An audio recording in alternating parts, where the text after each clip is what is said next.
Pemerintah daerah melalui BP4D Bovendigul melaksanakan rapat koordinasi pelaksanaan dana alokasi khusus untuk tahun anggaran 2025. Permasalahan pembayaran hak ulayat tanah adat menjadi salah satu kendala pemerintah daerah dalam mengalokasikan dana alokasi khusus. Halo, selamat pagi Bapak Mama dan Pak Saudara dong semua. Itulah dua topik berita pagi ini yang akan kami sajikan bersama berita lainnya. Edisi hari ini, Kamis 4 Juli 2024, bersama saya Fernando Kakurung. Inilah Info Digul selengkapnya.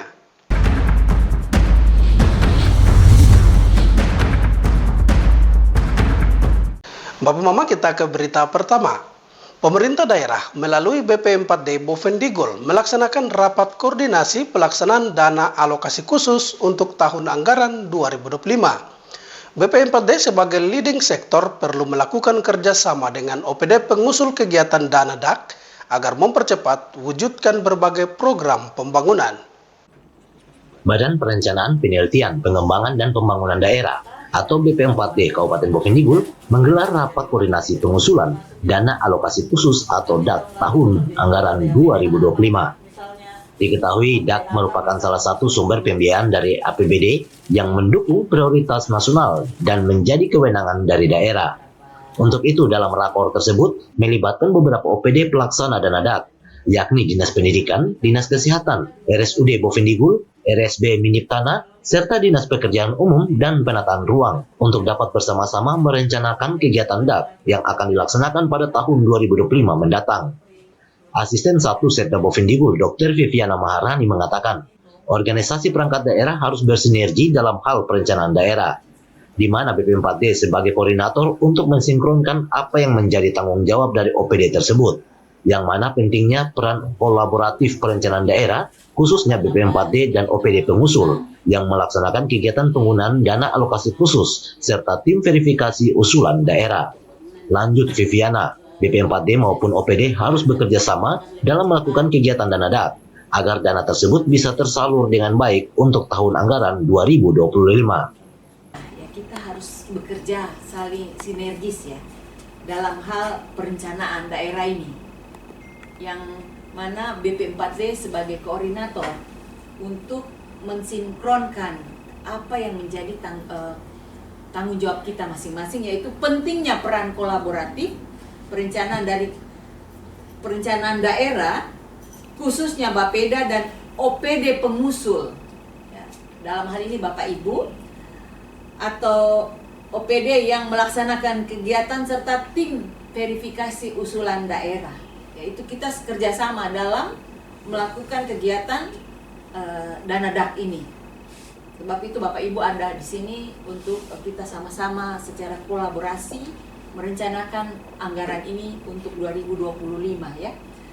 Asisten 1 menambahkan, dana alokasi khusus yang sudah diberikan kepada OPD pelaksana harus bisa bertanggung jawab dengan menyiapkan data karena hal tersebut bersifat wajib dalam dokumen perencanaan. Tim Liputan Digul TV, Anis mengabarkan. Kepala Badan Penelitian dan Pengembangan Perencanaan Pembangunan Daerah menekankan OPD untuk menyiapkan data dukung dalam merencanakan pelaksanaan dana alokasi khusus. Data tersebut merupakan syarat penting yang harus dipenuhi dalam pelaksanaan DAK tahun anggaran 2025. Rapat koordinasi pelaksanaan dana alokasi khusus atau DAK dilaksanakan di Aula BP4D Bovendigul. Dana alokasi khusus merupakan sumber dari pendapatan APBN yang dialokasikan kepada daerah dengan tujuan untuk membantu mendanai kegiatan khusus yang merupakan urusan daerah sesuai dengan prioritas nasional. Untuk itu, Kepala BP4D Darius Minggu menegaskan, dalam pelaksanaan dana alokasi khusus, para OPD bisa lebih konsisten untuk memberikan data pendukung, karena data tersebut merupakan syarat penting yang menjadi tanggung jawab dari OPD pengampu dana DAK.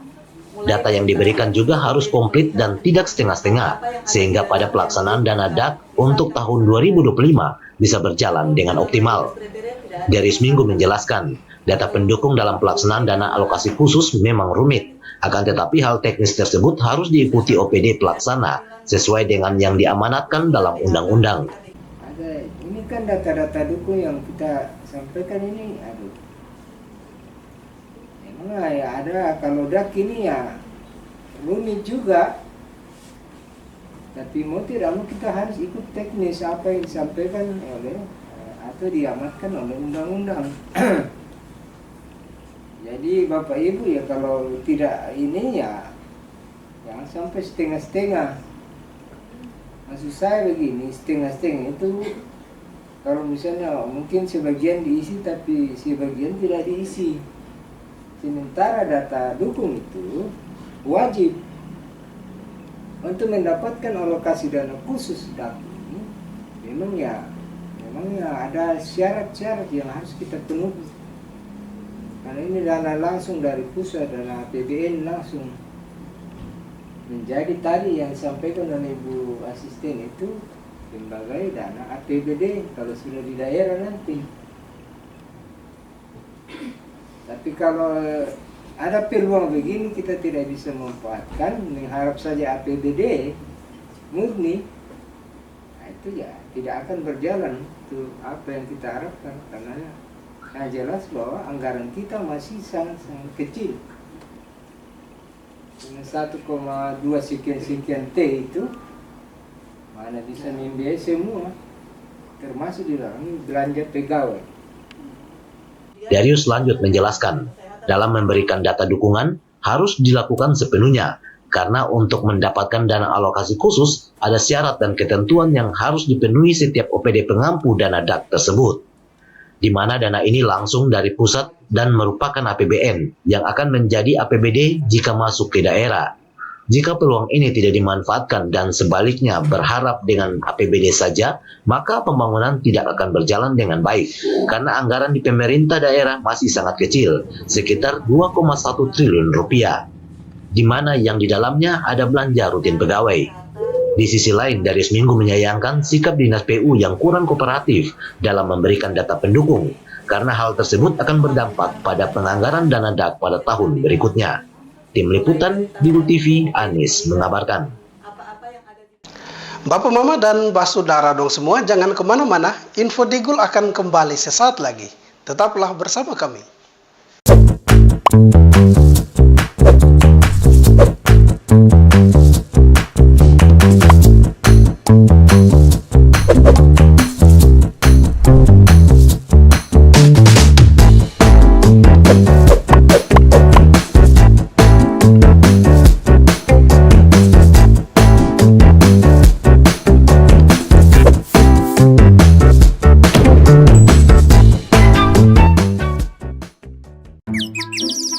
Ini bapak, ini ibu. Dulu katanya hubungan mereka itu sulit. Kalau kangen, ribet. Harus tulis surat, ngabisin kertas. Mesti jadi sultan kalau mau telepon gebetan. Mau nanya kabar, harus pakai atraksi. Kalau sekarang, semua serba digital. Apa aja digital. Surat-suratan, non-stop chattingan, telepon gebetan, internet jadi andalan. Sekarang, kita makin terkoneksi dengan pembangunan infrastruktur digital yang lebih merata. Kominfo mewujudkan transformasi digital di Indonesia. Membuat Indonesia terkoneksi, makin digital, makin maju. Lain dulu, lain sekarang, kini terkoneksi.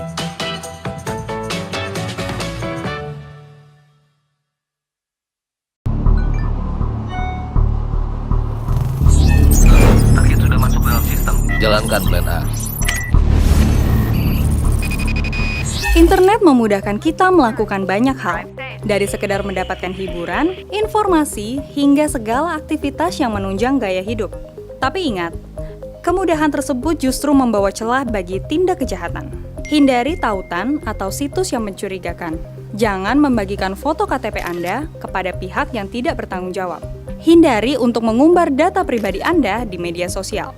Biasakan untuk membaca syarat dan ketentuan dari setiap aplikasi yang digunakan. Pastikan untuk selalu menjaga kerahasiaan data pribadi Anda, karena kebocoran data pribadi berpotensi untuk digunakan dalam tindak kejahatan perbankan. Mungkin Anda belum pernah mengalaminya, tapi banyak di antara kita yang sudah menjadi korban. Cermat, kritis, dan lindungi data pribadi Anda.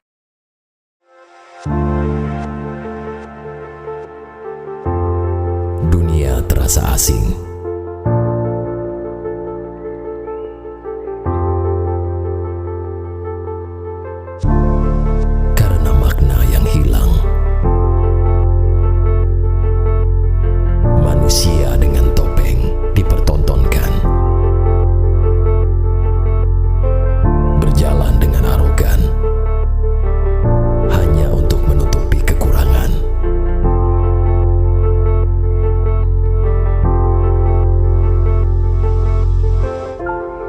hilang sudah jati diri sebenarnya.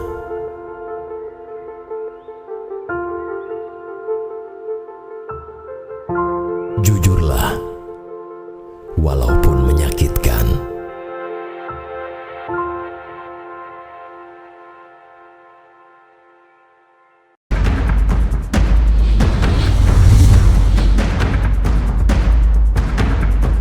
Terima kasih Bapak Mama, kita kembali ke info selanjutnya. Permasalahan pembayaran hak ulayat tanah adat menjadi salah satu kendala pemerintah daerah dalam mengalokasikan dana alokasi khusus. Hal ini menjadi pekerjaan rumah bagi pemerintah daerah karena masih banyak tanah yang belum dibayar. Permasalahan ini diperkirakan akan menjadi kendala utama dalam setiap program pembangunan di Kabupaten Bovendigul. Dalam rapat koordinasi dan alokasi khusus yang dilaksanakan oleh BP4D Bovendigul bersama beberapa OPD terkait, ditemukan salah satu permasalahan terkait pembayaran hak ulayat tanah adat, di mana hal ini sudah menjadi permasalahan umum dan bukan hanya di Kabupaten Bovendigul, melainkan di seluruh Papua. Untuk itu perlu adanya perencanaan atau strategi dari OPD terkait untuk mengatasi permasalahan tanah. Pasalnya, permasalahan ini bisa menjadi kendala dalam program pembangunan fisik yang menggunakan dana alokasi khusus. Kepala Bidang Fisik dan Prasarana BP4D Bovendigul, David Kayom, mengatakan, berdasarkan instruksi dari Kementerian Agraria dan Tata Ruang Khusus Pengadaan Tanah untuk infrastruktur publik, pemerintah daerah wajib membentuk tim khusus sehingga harga parcel tanah tersebut tidak berasal dari pemerintah maupun masyarakat adat, akan tetapi berasal dari hasil identifikasi oleh tim yang sudah dibentuk. Sementara pemerintah daerah bersama pemilik tanah adat harus tetap berdiskusi tentang berapa harga tanah yang akan ditetapkan untuk dibayar. Saya mengamanatkan lagi bahwa ada instruksi dari Menteri ATR untuk khusus pengadaan tanah untuk penyediaan tanah untuk infrastruktur publik. Itu kan dia wajib melakukan untuk pemerintah daerah membentuk tim untuk pengadaan tanah tadi. Itu sehingga harga parcel tanah itu tidak berasal dari pemerintah maupun tidak berasal dari masyarakat adat, tapi dia berasal dari hasil identifikasi oleh tim yang dibentuk tadi. Dan setelah dia bentuk hasil identifikasinya dia sampaikan ke pemerintah, terus pemerintah dia undang pemerintah dengan pemilik tanah adat itu untuk berdiskusi dan menentukan harga parcel yang harus. David Kayom menambahkan, BP4D sendiri di bidang infrastruktur ada sub-bidang yang menangani tentang tanah dan lingkungan hidup. Jadi untuk sementara waktu sudah hampir 3 tahun bidang terkait coba menyusun standar operasional prosedur untuk pembahasan hak atas tanah adat. Hal ini akan menjadi instrumen yang akan digunakan tim identifikator karena di dalam tanah adat itu sendiri ada perlakuan-perlakuan khusus seperti tanah menurut marga dan lain sebagainya. Tim Liputan Digul TV, Anis mengabarkan. Sementara itu, momentum peringatan Hari Ulang Tahun Bayangkara yang ke-78, Kapolres Bovendigul mengapresiasi seluruh pihak atas kerjasama dalam menjaga keamanan dan ketertiban masyarakat. Peringatan Hari Ulang Tahun Bayangkara yang jatuh pada tanggal 1 Juli merupakan momen penting bagi institusi Polri untuk merayakan dedikasi dan pengabdiannya dalam melayani masyarakat serta menjaga keamanan. Kapolres Bovendigul AKBP Komang Budiarta menegaskan pentingnya kerjasama antara kepolisian dengan berbagai pihak di masyarakat dalam menjaga keamanan, terutama di daerah yang memiliki dinamika sosial yang kompleks seperti Bovendigul. Kapolres juga mengapresiasi seluruh stakeholder yang ada di Kabupaten Bovendigul yang telah membantu pihak kepolisian dalam menjaga Kamtipmas serta dukungan dari Kodim 1711 Bovendigul sehingga bisa menjaga keamanan di wilayah perbatasan negara. HUT Bayangkara yang ke-78, kami Polres Bovendigul mengucapkan banyak terima kasih kepada seluruh instansi atas kerjasama selama ini dalam menjaga Kamtipmas di wilayah Polres Bovendigul.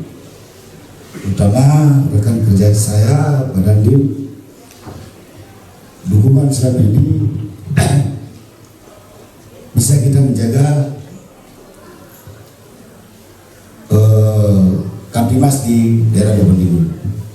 Kapolres juga mengungkapkan meskipun dengan personil yang minim di wilayah yang luas, tetapi bisa menjaga wilayah ini dengan baik. Semoga kerjasama ini akan terus berlanjut ke depannya.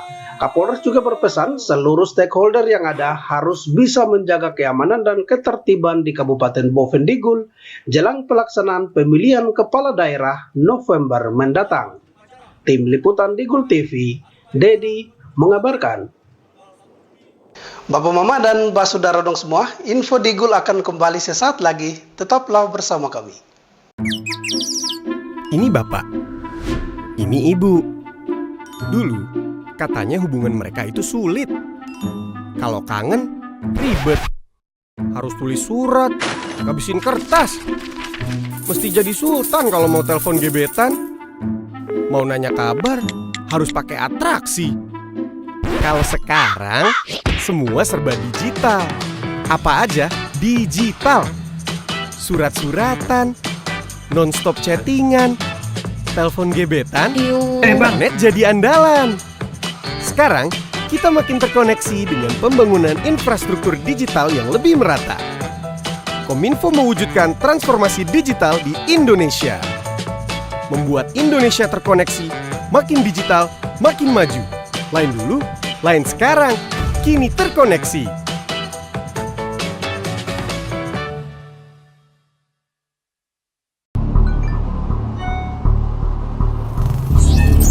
Target sudah masuk dalam sistem. Jalankan plan A.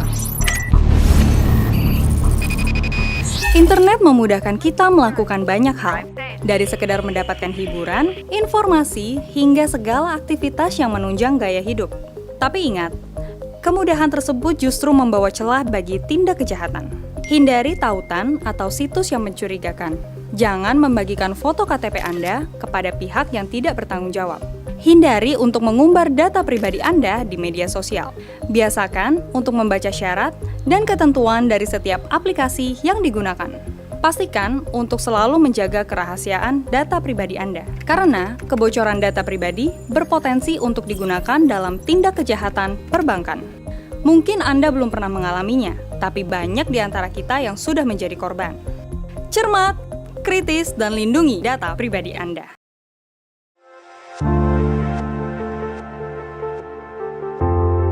Dunia terasa asing.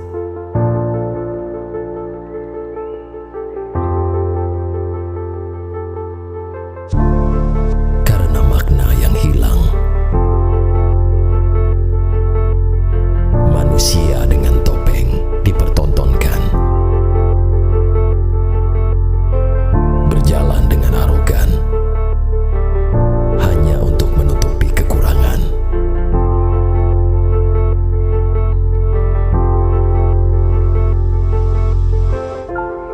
Hilang sudah jati diri sebenarnya.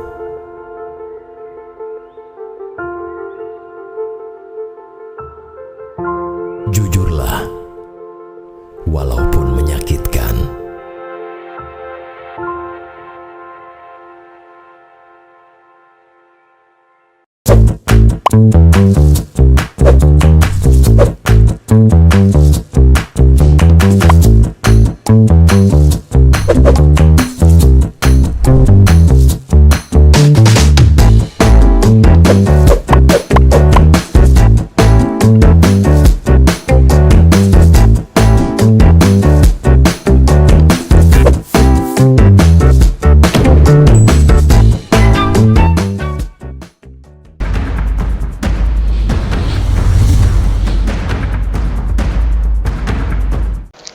Terima kasih Bapak Mama, kita kembali ke info lainnya.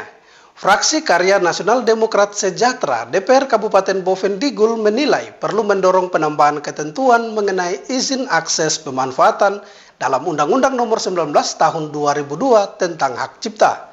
Usulan ini disampaikan sebagai respon terhadap kebutuhan untuk mengatur pemanfaatan karya intelektual yang lebih terstruktur dan berkeadilan. Fraksi Karya Nasional Demokrat Sejahtera DPR Kabupaten Bovendigul telah menyuarakan dukungan terhadap upaya perlindungan dan pelestarian budaya melalui peraturan daerah. Keberadaan peraturan daerah yang mengatur penggunaan ekspresi budaya nasional memiliki peran krusial dalam memastikan keberlanjutan dan penghormatan terhadap kekayaan budaya bangsa. Fraksi KNDS menilai perlu adanya perda yang tegas dalam mengatur penggunaan ekspresi budaya nasional untuk tujuan komersial. Anggota fraksi KNDS, Oral Brunel Leleng mengatakan, setiap orang yang akan melakukan pemanfaatan untuk tujuan komersial wajib memiliki izin akses pemanfaatan dan perjanjian pemanfaatan dari pemilik, pemegang kekayaan intelektual, atau dari pemerintah daerah. Sehingga dalam pendapatnya, fraksi Karya Nasional Demokrat Sejahtera menyarankan untuk menambah konsideran Undang-Undang Nomor 19 Tahun 2002 tentang Hak Cipta.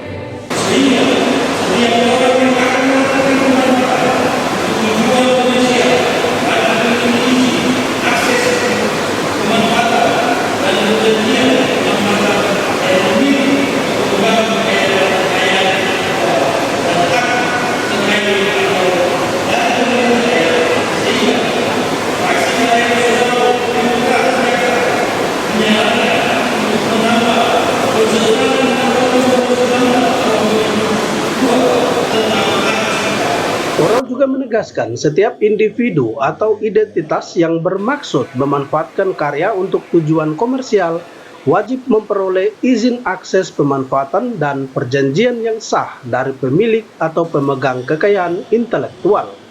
Persyaratan ini bertujuan untuk melindungi hak-hak para pemilik karya serta memastikan pemanfaatan komersial dilakukan secara adil sesuai dengan ketentuan hukum yang berlaku.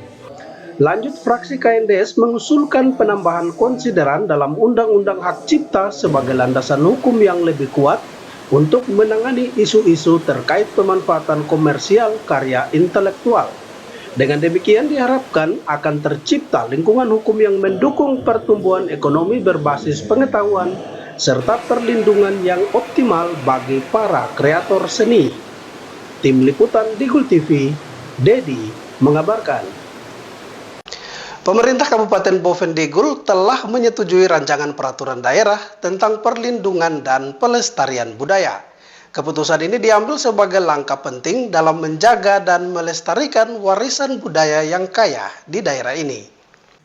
Pemerintah daerah Bovendigul menyetujui rancangan peraturan daerah tentang perlindungan dan pelestarian budaya dan siap memfasilitasi Raperda tersebut untuk mendapatkan nomor register peraturan daerah.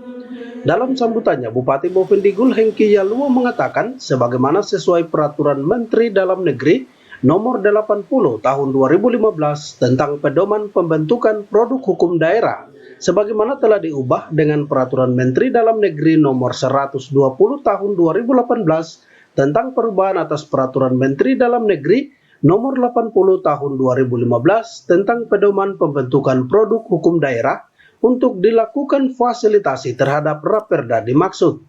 Permintaan nomor register Perda kepada Gubernur Provinsi Papua Selatan melalui Biro Hukum Setda Provinsi sebagai dasar penetapan serta pengundangan terhadap Raperda Perlindungan dan Pelestarian Budaya Daerah Bovendigul. Sesuai peraturan Undang-Undang Negeri Nomor 80 Tahun 2015 tentang pedoman pembentukan produk hukum daerah sebagaimana telah diubah dengan Peraturan Menteri Dalam Negeri Nomor 120 Tahun 2018 tentang perubahan atas Peraturan Menteri Dalam Negeri Nomor 80 Tahun 2015 tentang pedoman pembentukan produk hukum daerah untuk dilakukan fasilitasi terhadap Raperda dimaksud dan permintaan nomor registrasi Raperda Gubernur Provinsi Papua Selatan melalui Biro Hukum Setda Provinsi Papua Selatan sebagai dasar penetapan serta pengundangan terhadap Raperda Perlindungan dan Pelestarian Budaya Daerah. Bupati juga memberikan apresiasi yang luar biasa kepada pimpinan dan anggota DPR Kabupaten Bovendigul, tim Bapemperda, dan tim Pansus DPRK, sehingga Raperda Perlindungan dan Pelestarian Budaya Daerah yang merupakan Raperda inisiatif DPRK ini dapat dibahas bersama dengan tim asistensi pemerintah daerah. Selanjutnya, pemerintah daerah melalui bagian hukum Setda akan segera menindaklanjuti sesuai dengan ketentuan peraturan perundang-undangan yang berlaku. Diharapkan dengan persetujuan Raperda ini, Kabupaten Bovendigul dapat memperkuat upaya dalam melestarikan kekayaan budaya yang menjadi bagian integral dari kehidupan masyarakat, serta memastikan implementasi perlindungan budaya berjalan efektif dan berkelanjutan. Penetapan dan pengundangan Raperda Perlindungan dan Pelestarian Budaya Daerah diharapkan dapat segera dilaksanakan setelah mendapatkan nomor register Perda dari Gubernur Provinsi Papua Selatan sebagai langkah akhir sebelum diimplementasikan secara luas di masyarakat. Tim Liputan Digul TV, Dedi melaporkan. Bapak Mama dan Pak Saudara dong semua, dengan berakhirnya informasi tadi sekaligus mengakhiri perjumpaan kita dalam Info Digul pagi ini. Terima kasih atas kebersamaan Anda dan terimalah salam persaudaraan kita. Nup bagen gub bagenep, nup bagen. Saya ada karena kamu ada karena saya ada. Saya Fernando Kakurung mewakili seluruh kerabat redaksi yang bertugas. Mohon pamit undur diri. Selamat pagi dan sampai jumpa.